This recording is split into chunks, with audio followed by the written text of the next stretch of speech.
Hello, my name is Callista, and welcome back to Dragon Age Origins. In the last episode, we finished off the Circle Mage origin, and at long last, the elves get their time to shine. So here is Rassana Mahariel. With Rassana's appearance, I really wanted to juxtapose her and my Tabris. And I'll explain half of that now. I wanted the elf raised in the forest to look very elegant and very demure, very civilized. And I will explain the second half of that when I get to Lialda. Rassana is actually a Dalish name. It is translatable with the in-game language. I will do that later though. I'm sure anyone who has a basic understanding of the Dragon Age Elven language will probably be able to tell what part of her name means, but I'll get into that at a very specific point during the origin story. Now then, as always, she does have a backstory. If you are not interested in hearing it, a timestamp should be popping up round about here telling you when to skip ahead to. She is 20 years old at the beginning of Dragon Age Origins. Here is her backstory. Rassana isn't actually sure where she was born. She believes she was probably born somewhere in the hinterlands, but it wouldn't surprise her if that wasn't true. While uncertain about her origins, Ashal has always been a constant in her life. Rassana's first memories are all of her adopted mother. The first few years of her life, Rassana was a very happy little girl.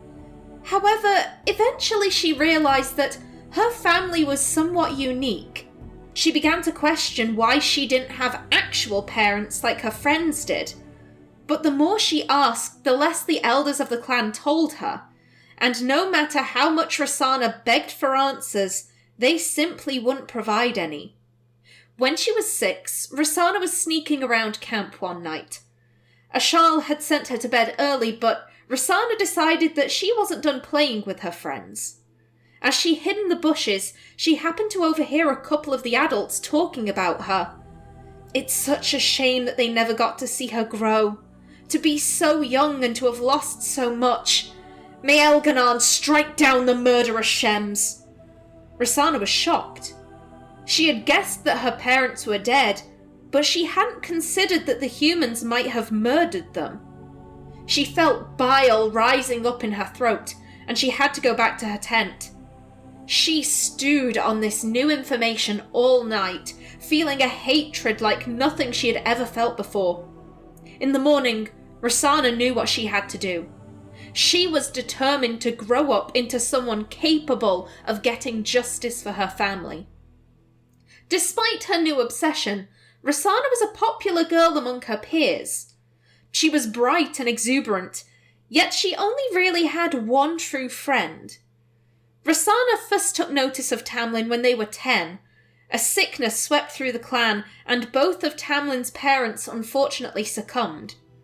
Rassana helped him through his grief, and they bonded over their lack of parents.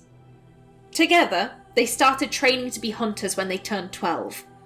Well, it would be more apt to say that Rassana joined the hunters and Tamlen followed her into it. They made a good team, although something besides friendship began to turn Rassana's head.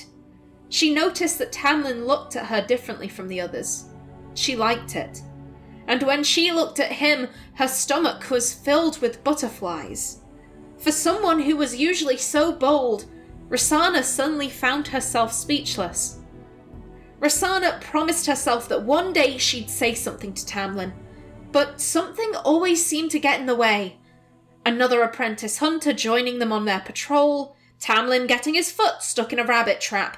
It seemed like the gods themselves didn't want them to be together. When they were 16, they went out into the forest to check on some traps. It was a beautiful day. The forest was filled with birdsong. This was the perfect time to tell Tamlen how she felt. But once again, her plans were foiled. As they approached the traps, they were ambushed by a wolf. The creature pounced on Tamlen, dragging him to the floor before he could defend himself. Rassana didn't have time to think before she reacted. She drew her bow and began firing at the wolf. It turned on her, running straight at her, but a lucky arrow drove itself home into the wolf's eye. It slumped to the ground, and Rassana and Tamlen were safe. They held the wolf aloft as they returned to camp. For making her first kill, Rassana became a fully fledged hunter. For her bravery, she was given her Valasleen. Despite her age, Rassana didn't flinch as the blood writing was applied. She was now an adult.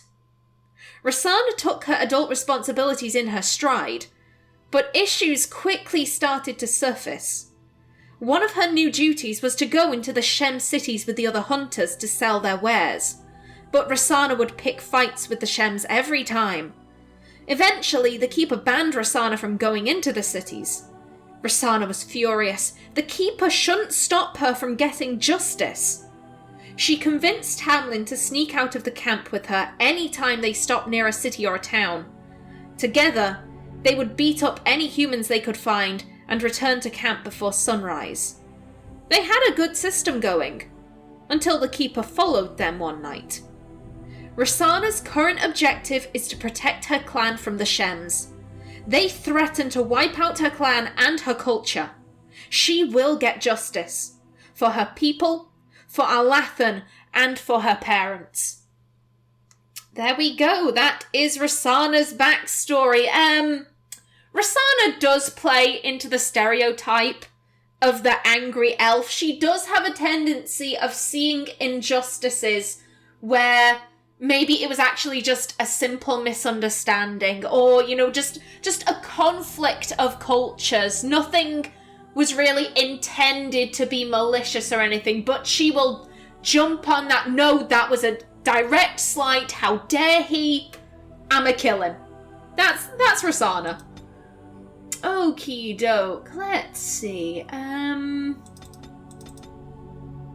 strength for good luck. And combat training, definitely. And Rassana is an archer, so give me that.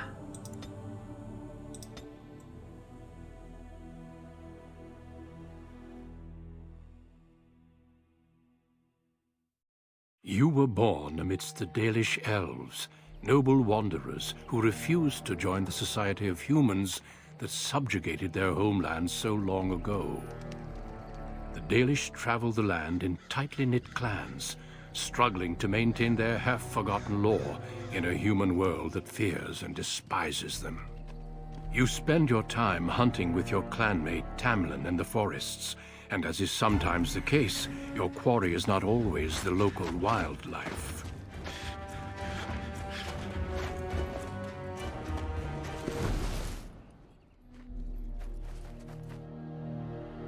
It's a Dalish! And you three are somewhere you shouldn't be. Let us pass, Elf. You have no right to stop us. No? We will see about that, won't we? You're just in time. I found these humans lurking in the bushes. Bandits, no doubt. We aren't bandits, I swear. Please don't hurt us. You Shemlin are pathetic. It's hard to believe you ever drove us from our homeland. We've never done nothing to you, Dalish. We didn't even know this forest was yours. This forest isn't ours, fool. You've stumbled too close to our camp. You Shems are like vermin. We can't trust you not to make mischief. What do you say, Lethalon? What should we do with him? Kill them. What do I care? The others will never know. Let them go. You judge humans too harshly. Let's find out what they're doing here. Give them a warning. Killing them will only bring trouble. Okay, now I have to find Rassana's voice. So here's the thing. I know that all of the Dalish in Origins have American accents. However, in Dragon Age 2 and Inquisition, all of the Dalish either have, well, aside from the Inquisitor, all of the Dalish either have Welsh accents or Irish accents. I can't do a Welsh... Well, I can do a Welsh accent, but it very quickly becomes an Indian accent if I'm not too careful. So, yeah, I'm gonna be trying to do an Irish accent. Clover. There we go. Alrighty then. Let's see. What do I want? It's between 1 and 3, to be perfectly honest. We're not going to let them go. They came too close to our camp. They know that. They'll go and tell their friends, and then they'll bring more of them. Which is why we won't give them a warning, either. They'd be here for a reason. These 3 don't look like foragers. They have no reason to be in the forest. So why were they here? Did they already know about our camp ahead of time? Let's find out what they want. Excuse me. Let's find out what they're doing here. Does it matter? Hunting or banditry, we'll need to move camp if we let them live.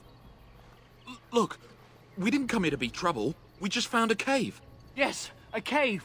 With ruins like I've never seen. We thought there might be, Treasure? So you're more akin to thieves than actual bandits. If you've been there, you should have treasure to prove it. Ha! I'd like to see these ruins. We know this forest. There are caves, but no ruins. You lie. Also, I would like to apologize to any Irish who may be watching this. I am very sorry. But I'm going to keep doing it because I feel weird giving her an American accent. We know this forest. There are caves, but no ruins. You lie. But I have proof. Here, we found this just inside the entrance. This stone has carvings. Is this Elvish? Written Elvish? There's more in the ruins. We didn't get very far in, though. Why not? How do you know that's Elvish, Tamlen? This sounds like a trap. Don't believe it. So, written Elvish is very rare in the Dragon Age world. So much of Elven lore has been lost. So much of the language has been lost. The vast majority of Dalish can only speak a couple of words, a few sentences in Elven. Tamlin's probably seen some of the Keeper's writings. I imagine that Rassana would have as well, so we'll trust his judgment. Why not? There was a demon. It was huge with black eyes. Thank the Maker we were able to outrun it. A demon. Where is this cave? Just off the west, I think. There's a cave in the rock face and a huge hole just inside. Well, do you trust them? Shall we let them go? Hell no. Kill one, the others will make sure no one else comes. You frighten them enough, they won't bother us again. So they can bring a mob to drive us out. Kill them all. Number 3, absolutely. So they can bring a mob to drive us out? Kill them all. Yes. One could expect no less from a Shem. This will not take long.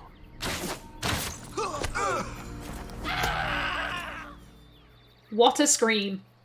Well, shall we see if there's any truth to this story? These carvings make me curious. Sounds like a good idea. Shouldn't we inform the Keeper? I'm not sure. I have a bad feeling about this demon. Shouldn't we inform the Keeper? She might be interested in these carvings, but let's see if there's anything more before we get excited. Besides, we're already here. Now, they said it was to the west. Now then, very quickly, let me sort out my hotbar. You can live over here.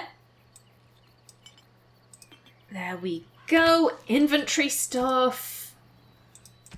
You know what? I will put on the accessories. Why not? Wicked Oath would be good. And we are Dalish after all.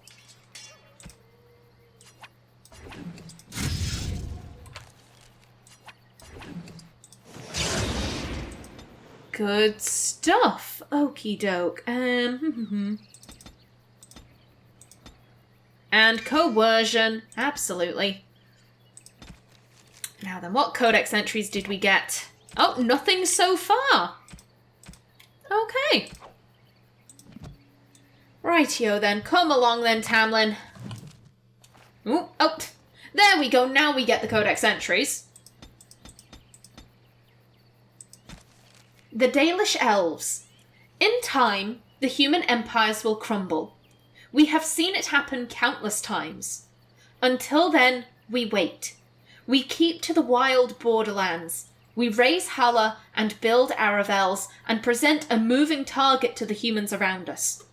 We try to keep hold of the old ways, to relearn what was forgotten. We call to the ancient gods, although they do not answer, and have not heard us since before the fall of Arlathan, so that one day they might remember us. Elganon, the eldest of the sun, and he who overthrew his father. Mathal the protector, Fenharel the dread wolf, Andruil the huntress, Falondine the friend of the dead, Durthaman the keeper of secrets, Gillenane the mother of Hala, Junay the master of crafts, and Selays the hearth keeper. We gather every 10 years for the Arlathven, I think I'm pronouncing that right, to retell the ancient stories and keep them alive. For when the human kingdoms are gone, we must be ready to teach the others what it means to be elves. As told by Gisharel, keeper of the Ralafarin clan of the Dalish Elves. Yeah, Rassana's Valesthine is actually Andruil's. That is the primary god she worships. She worships all of them, obviously, but she's particularly fond of Andruil.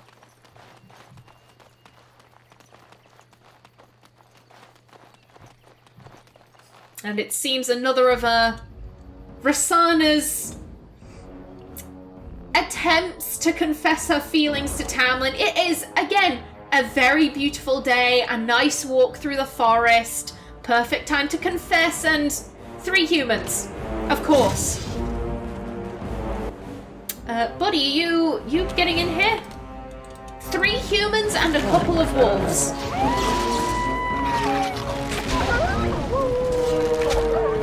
Thank you, Tamlen. There you go. And down you go.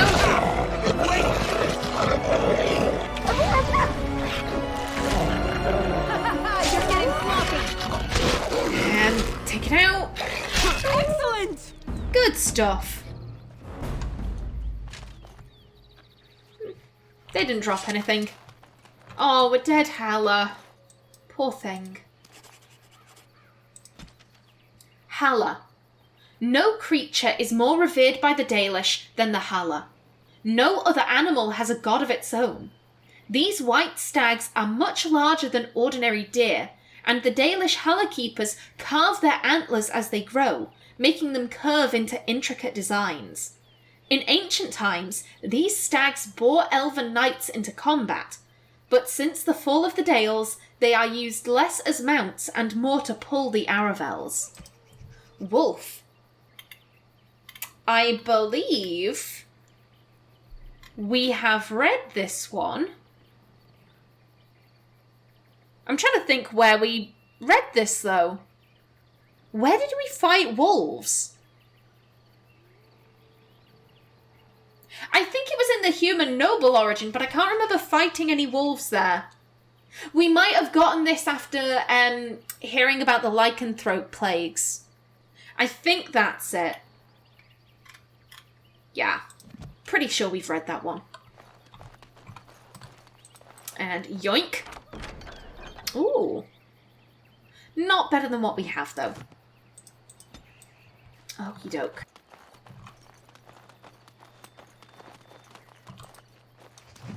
The Brazilian Forest. There are places in the Brazilian forest where the veil is so thin the difference between awake and dreaming is next to nothing.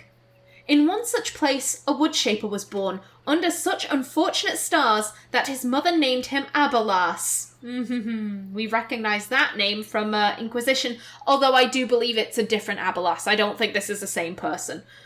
Which means sorrow. And he lived up to his name. He could keep no apprentices and lost his stock of bows in mishap after mishap, until finally he had nothing. The rest of the clan began to fear that his ill luck would harm them too, and whispered among themselves of casting him out. Abelas heard them, and resolved to change his luck, and so went into the forest alone to seek a suitable tree from which to make bows. At last he spied a young rowan growing beside a stream. He drew his axe, and the tree cried out in fear, begging to be spared. But Abelas said, "If I do not take your life, mine will surely end." With 2 strokes he felled the tree. From the tree he made the finest three bows he had ever crafted. Pleased, Abelas returned to camp and gave his bows to the hunters at once. By nightfall, however, the camp was in an uproar. The hunters had returned with braces of hares which, when cut open, revealed only worms and sawdust. The elder said it was a sign that the hunters had robbed some spirit of its host, for it is well known that spirits do not go about the waking world on their own, but inhabit another creature's body. The elder worked a charm to banish the spirit back to the Fade, and the clan went to sleep hungry. The next day, the hunters brought back a doe, and again the beast bled sawdust. I'm about to sneeze. Bless me. Excuse me. I hope I remember to cut that out. Okay, where was I? And again the beast bled sawdust. Now the clan began to fear that the spirit would starve them, and wondered what they had done to deserve it. Abelas came forward then, and told of the rowan tree. The elder considered for a long time before declaring that they must replace what Abelas had taken from the spirit. So he sent the hunters to dig up a rowan sapling and bring it living to the camp. There the elder ordered the sapling planted and appealed to the spirit for forgiveness. There was a terrible sound then, as if the whole forest was crying out in protest. Darkness fell upon the camp, though it was just past midday, and when the darkness passed, a rowan grove, every tree bearing the frozen face of a terrified elf, stood where the camp had been. From then on, it was forbidden in every clan to cut living trees in the Brazilian forest. The spirits know nothing of forgiveness. The Rowan Grove, a Dalish tale from Ferelden Folklore and History by Sister Patrine, Chantry Scholar. Knowing who wrote this, I question the legitimacy. Here's the thing, because parts of it are correct. We know that the elven word for sorrow is Abelas. However, Sister Patrine might have just picked that up, because we know that Sister Patrine does write very biased works. I can't remember, I'm pretty sure it was about the Dalish, and she's talking about how it was the Exalted Marches. And basically she's talking about how the heretical Dalish were dicks to the Chantry, and they murdered a bunch of people, and the Chantry did absolutely nothing. The Chantry sat there twiddling its thumbs and absolutely didn't send Templars or anyone out to murder the Dalish. No, that didn't happen. The Dalish just kept on killing and killing and killing, until eventually the Chantry had to help the people out by murdering the Dalish. So we know she writes biased works. So I do question if this is a genuine Dalish tale, or if this is just something that she's made up. It's like, I can't remember the exact word, but it's... Oh god, we learn about it in DA2. The idea that in Kunari society, when the Arakune is going to be replaced, or when anyone is replacing anyone's role, the person who currently has that role and the person who wants that role will fight to the death. And that's how it is for every position in the Kune. And then we later learn that actually that's a bunch of bullshit. There is no such practice performed in Saharon. It's all lies made up by the Chantry to demonize the Kunari even further. So I'm wondering if that story is something similar. Also at Felindaris, I believe. This should be easy enough. So here we see ruins. Also in Inquisition we learn that Felindaris only grows in places where the veil is very thin Therefore, you know, it has seen a lot of death, which does not speak well about these ruins.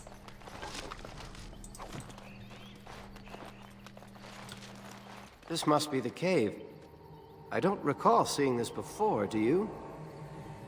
No, I don't. Let's check it out. No, and I don't think we should go in alone. No, and that worries me. We should be wary. Ooh. I think Rassana can agree with Tamlen. We're in the area. We might as well check it out while we're here. We don't want to, you know, make the Keeper any busier than she already is. We don't want to trouble her unnecessarily. At the same time, they don't remember this ruin, but it's clearly been here a while. No, and that worries me. We should be wary. Always the careful one. Fine, but I'm not running back until I know there's something worth making a fuss over. Come on, let's at least see what's there. How dangerous could it be? Well, it certainly frightened the Shems. However, then again, let's be honest, the Shems would be frightened by a particularly vicious kitten. Surely it's nothing that two brave Dalish hunters couldn't face. It looks like the Shem was telling the truth. But these ruins look more human than elven. And there are clearly spiders here.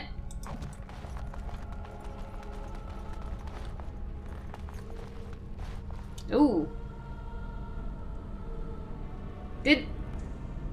I might have been hearing things. I thought I heard like a ghost noise. Not like a ooh, not like that, but just a little like ooh. Almost like a passing owl. We had an owl drive by. I'm probably hearing things. Ouch! I hate the pair of you. I hate the pair of you so much.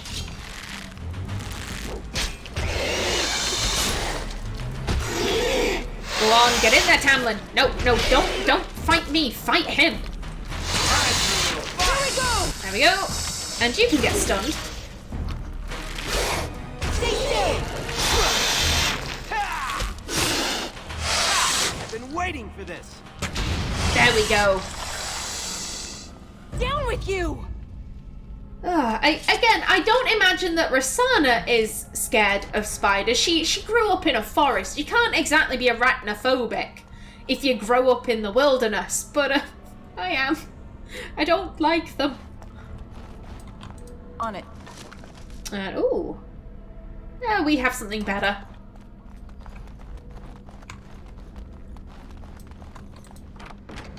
And is that a wheelbarrow? Huh. That's kind of weird. But oh well. And we did get a codex entry, but again, I'm pretty sure we've already read. Let's see. Yeah, we've already read this one.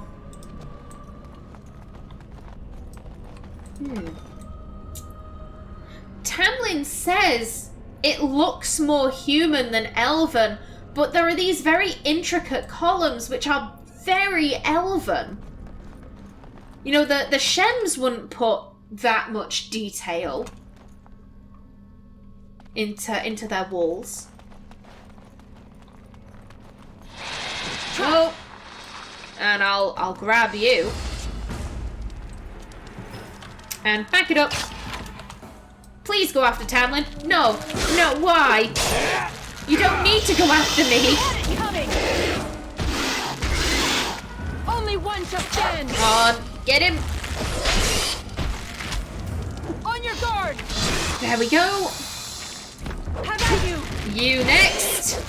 Prepare to die! There we go. Last one.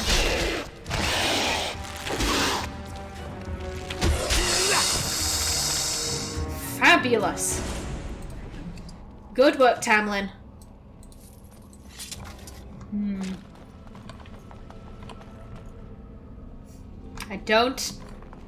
I do not like this. I do not trust this. Ooh. I kind of like the Dalish armor for now, though. I imagine that what Rassana is probably thinking, I think she's just thinking on what Tamlen said.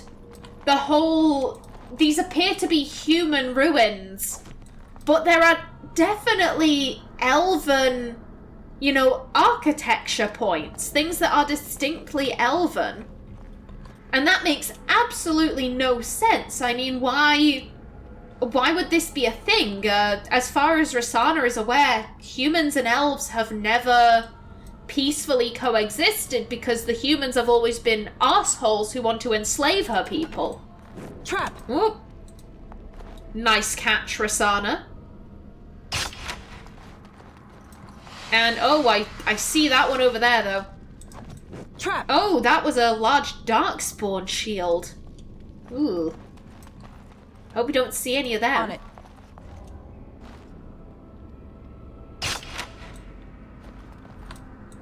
And hello. You're mine!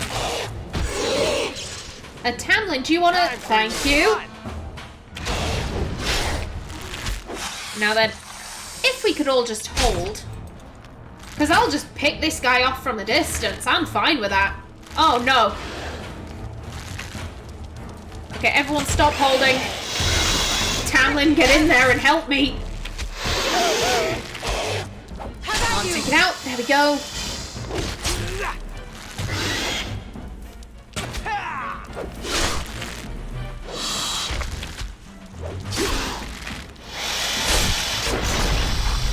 Very nice.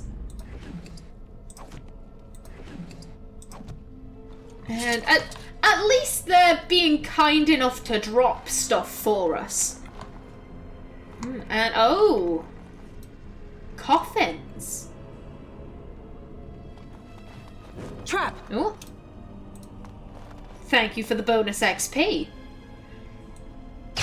And just while we're here, just to clear out the map.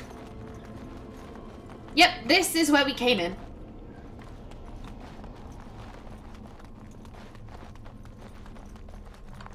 Now this is very strange, because the Dalish don't bury their dead. They, at least not in coffins.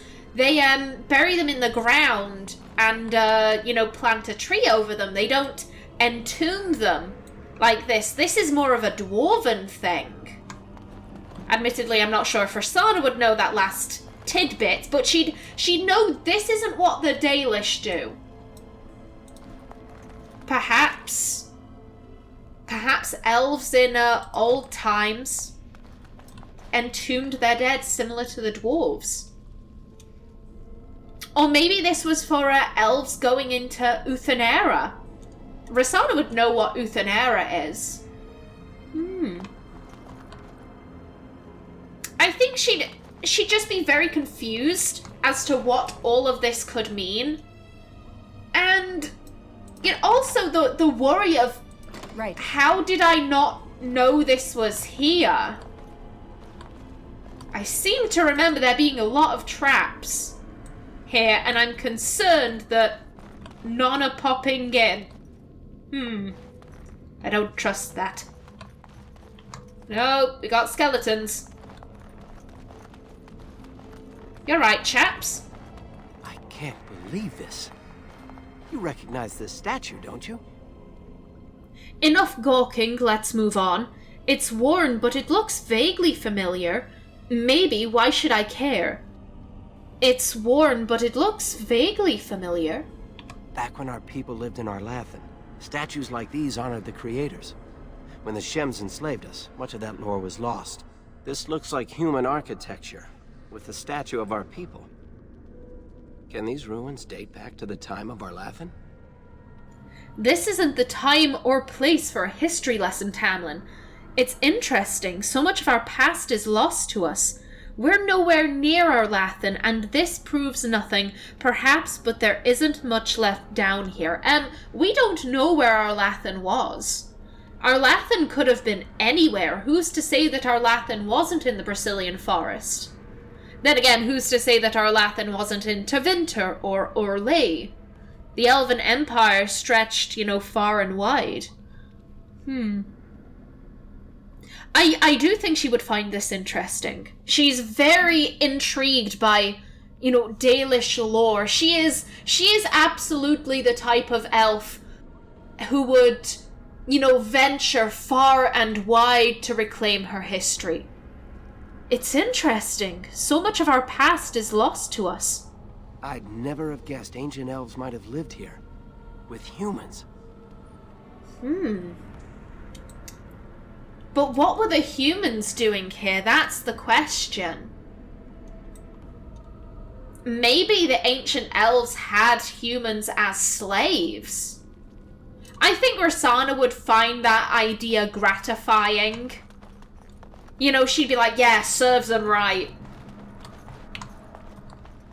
She wouldn't then think, oh, but then if we had them as slaves first, then maybe that's why they enslaved us. No, she would just think, oh, if they were slaves, then it serves them right, good on our people. But then she will turn around and be like, the humans are such scumbags for having slaves. She's very hypocritical. Rassana is a complete hypocrite. I think I should say that first and foremost. Tamlen, I think, because we got a big spooky door over there, I think now is the perfect time to talk to him. This place makes me nervous. Let's keep going.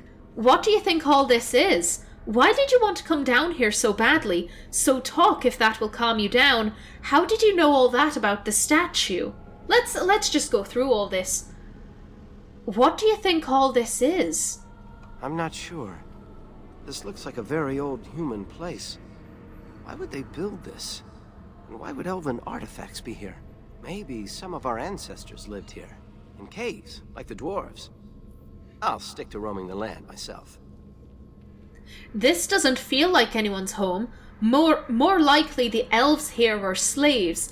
Do you think the keeper will want to come here? Ooh.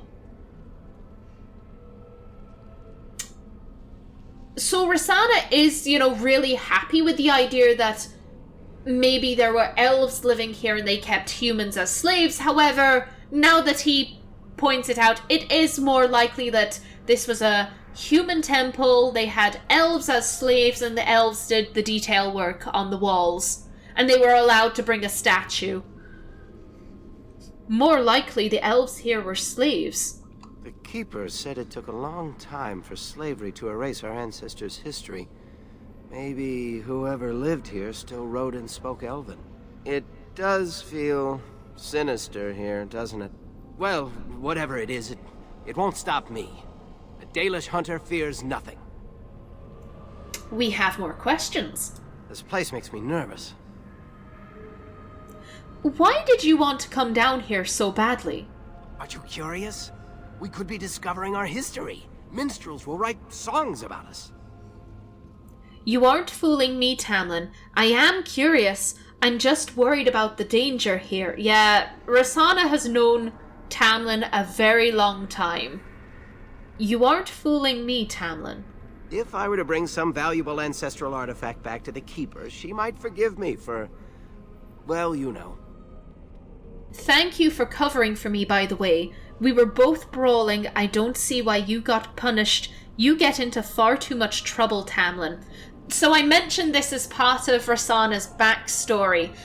When she became a fully fledged hunter, she was allowed to go into the human cities with the other hunters to sell their wares. However, Rassana started picking fights. And thus the Keeper banned her from going into the human cities. So she began sneaking out of camp with Tamlen. Once everyone in the camp had gone to sleep, and they would sneak into human settlements and they would just beat up any lone humans that they could find. So, like people going home from the pub, and, people who, had a late shift at work and were just going home, they'd jump out and beat them up. I I wouldn't necessarily say that Rassana isn't a nice person. She's not on Marnie's level.